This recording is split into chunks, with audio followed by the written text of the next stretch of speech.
চললাম বাড়ি, মনটা খারাপ, তো যেতেই হবে বাড়িতে। 3 দিন আজকে বাড়িতে নেই। তো জায়গাটা কিন্তু দারুণ সুন্দর, তো অনেক অনেক ভালো লাগলো। আর তোমরাও কিন্তু বারবার করে এসো। তো আজকের মতো এখানে, আজকে কিন্তু হোটেলের শেষ দিন, আমরা এবার বাড়ির দিকে রওনা দিলাম। তো আমরা কিন্তু সকাল সকাল একদম লঞ্চ ধরে নিয়েছি, এবার বাড়ির দিকে ফেরার পালা। আর লঞ্চে উঠেই দেখলাম জলখাবার দিয়ে দিয়েছে।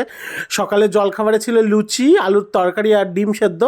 তো দুর্দান্ত হয়েছিল কিন্তু খেতে খাবারটা। 3 দিনের ঘোরা কিন্তু শেষ, মনটা কিন্তু খারাপ, কারণ সবাই মিলে একসাথে প্রচুর মজা করেছি, আনন্দ করেছি, নাচানাচি করেছি।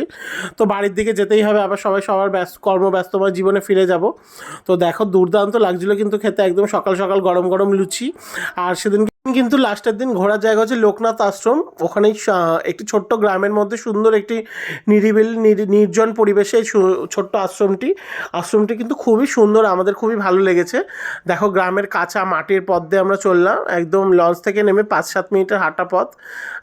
লঞ্চ থেকে নেমে কিন্তু বেশি দূরত্ব নয়। আর দুপাশে কিন্তু সুন্দর সুন্দরী গাছ, চাষের ক্ষেত, আর দুপাশে রয়েছে গ্রামের চাষি ভাইরা, যারাই ওখানেকার মধু, কাঁচা সবজির ধান চাল এগুলো বিক্রি করছিল। যে এখন যে নতুন আতপ চাল উঠেছে সেইগুলিকেও বিক্রি করছিল দেখলাম। আর এই যে আশ্রমে কিন্তু চলে এসেছি, লোকনাথ বাবার যে আশ্রমটির কথা বলছিলাম তোমাদেরকে। তোমাদের কর্মব্যস্ততা জীবন থেকে এখানে গেলে একটু শান্তি পাবে, খুবই সুন্দর কিন্তু। দেখো নির্জন নিরিবিলি পরিবেশে বাবা লোকনাথ বাবার যে মন্দিরটি, তোমরাও দর্শন করে নাও আর প্রণাম করে দাও। এই যে বাবা লোকনাথ, আরও কিছু গুরুদেব হয়তো ছিলেন, আমি ঠিক চিনতে পারিনি। এই যে ভদ্রলোকে কিন্তু বাঘে কামড়েছিল, আসার সময় দেখা হলো। তারপরে লোকনাথ বাবার মন্দির দর্শন করে আবার কিন্তু লঞ্চে চলে আসলাম। আর লঞ্চেই প্রথমেই কিন্তু দিয়ে দিয়েছিল কফি আর পকোড়া। সেদিনকে ছিল লাস্টের দিন ভেজ পকোড়া। তো ভেজ পকোড়া খেতে খেতে কিন্তু আমাদের দুপুর হয়ে গেছিলো। আর দুপুরে খাওয়া দাওয়া করে কিন্তু এবার আমরা বাড়ির উদ্দেশ্যে যাব। তো দুপুরবেলাও কিন্তু সেদিনকে দুর্দান্ত মেনু ছিল। প্রথমে দিয়ে দিয়েছিল সাদা গরম গরম ভাত, তারপরে দিয়েছিল আলু ভাজার সাথে দিয়েছিল সোনামুগের ডাল, যার উপরে লেবু ছড়িয়ে, লেবু চটকে একদম দুর্দান্তভাবে মেখে খাওয়ার মজাই কিন্তু আলাদা। তোমরা কে কে বাড়িতে এইভাবে খাও কমেন্ট করে জানিও। আর আমি কিন্তু খাচ্ছি, দেখো দুর্দান্ত লাগছিলো কিন্তু খেতে। আলু ভাজাগুলো লম্বা লম্বা আলু ভাজা পোস্ত ছড়ানো, তারপরে দিয়ে দিয়েছিলো একটা মিক্স ভেজ, আলু দিয়ে পটল দিয়ে চিংড়ি মাছ দিয়ে করেছিল, তারপরে দিয়েছিল শশা, আর তারপরে দিয়েছিল কাতলা মাছ, যেটা কাতলা কালিয়া, কিন্তু খুব সুন্দর হয়েছিল। ওরা কিন্তু লঞ্চে মানে হোটেলের খাবারের মতো একদমই না, তোমার খেয়ে মনে হবে একদম বাড়ির খাবার খাচ্ছ।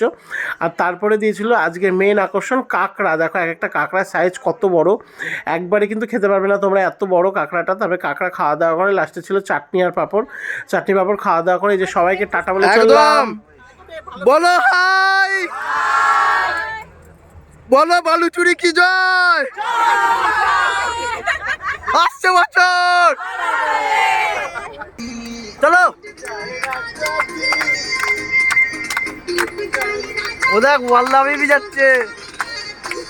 বাড়ি যাওয়ার পালায় যে নামছি, নেমে চললাম সবাই যে যার বাড়ির দিকে। টাটা। যদি ভিডিওটা ভালো লাগে লাইক কমেন্ট শেয়ার করতে